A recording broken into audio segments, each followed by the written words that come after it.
good people. I'm here in a beautiful park in Portland.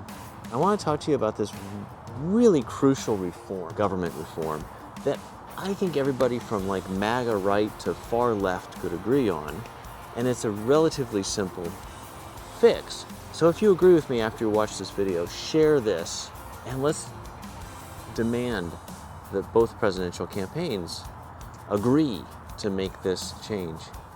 So bear with me, we're about to dive to policy wonk level depth. Not too deep, not too painful, but it takes a little explaining. Oh, hi. So whether you're on the right or the left, you hate lobbyists. The left hates the NRA and the Chamber of Commerce lobbyists, and the right hates like the union and environmentalist lobbyists. What I'm going to explain to you is going to be able to cut the power of those lobbyists by 90%. Even me, I mean, as a realtor, can't stand the fact that the National Association of Realtors every year goes and defends this mortgage interest tax deduction, which of course drives up the deficit because it takes money out of that we could be saving for the future. It actually drives up the cost of homes.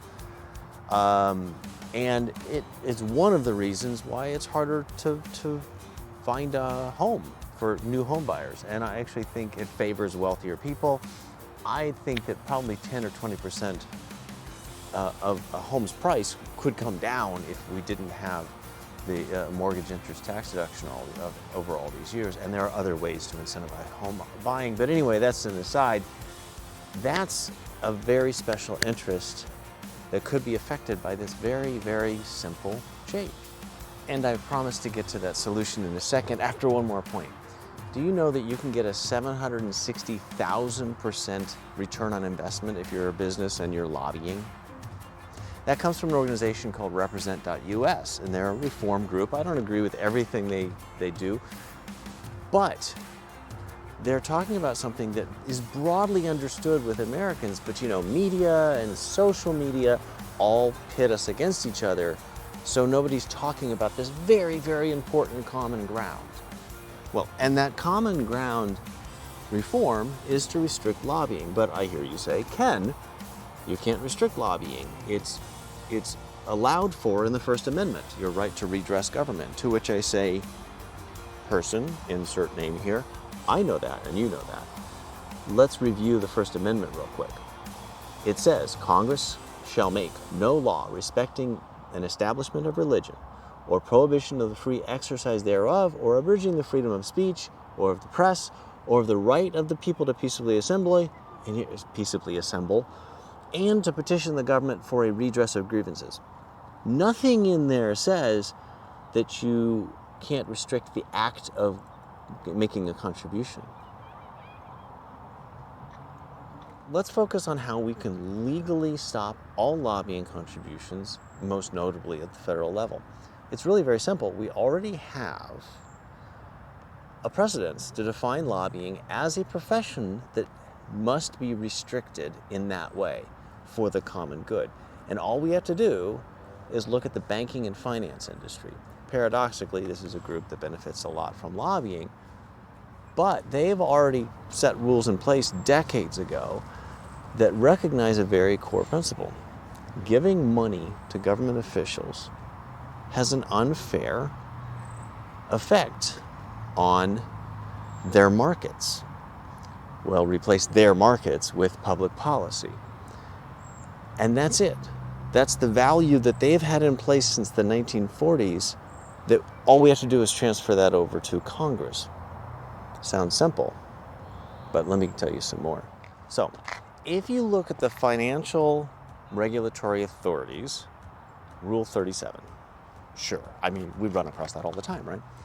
It's from the Municipal Securities Rule Making Board, MSRB, and Rule 206 of the Municipal Financial Professionals. Okay, you'll see reasonable restrictions for people who work in the financial industries, especially if they trade, like, hey, there's my dog, if they trade municipal bonds and things like that. Here are the most important ones. If you're an investment advisor, under this rule, you can't host fundraisers for candidates, you can't loan money to candidates, you can't give personal contributions. There are some limits and some allowances if it's in your district where you live, but it's still pretty restrictive. You can personally volunteer your time, but there are also restrictions on when you handle investment funds for unions as well. Okay, lots of restrictions. And all of these things come out of the Investment Advisors Act of 1940. 1940. It has been upheld. It's been around for a long time. We can use this. You can see the connective tissue here, right? If we treat lawmakers the same way that financial service industry treats municipal investment advisors, we could really fundamentally change how laws are influenced. They would be more influenced on the basis of good ideas rather than on money. And frankly, if it's good for the financial industry, shouldn't it also be good for the rest of us? And this idea of restricting lobbyist contributions is not my idea. It came out of American Anti-Corruption Act. It's in the citations, and you can learn about that. It's really, really, really interesting to see them lay out this idea. And it's particularly sad to note that not many people have really talked about it. And that's why I'm talking about it right now, because it's a great time to start bringing it up to people who are running for president right now. So this idea has been floating around, the American Anti-Corruption Act idea. I ran into it myself separately before I learned about their effort back in 2014 when I ran for office, and I asked a friend of mine who happened to have been a financial advisor for a contribution, and he said no because of FINRA and all of that.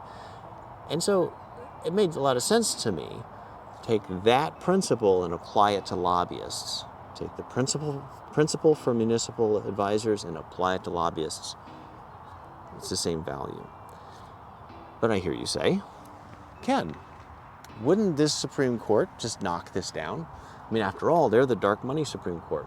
It's the court that said money equals speech. Well, that's a risk, right? But, considering that lobbyists are representing other people, they're not representing free speech for themselves. So I think there's a functional difference there. And I'm not an attorney, but I think I'm not a constitutional law scholar, but I think that that's worth looking into. But regardless, it's not worth waiting for. This current Supreme Court, they're going to be there for the next 30 years, I think, at least.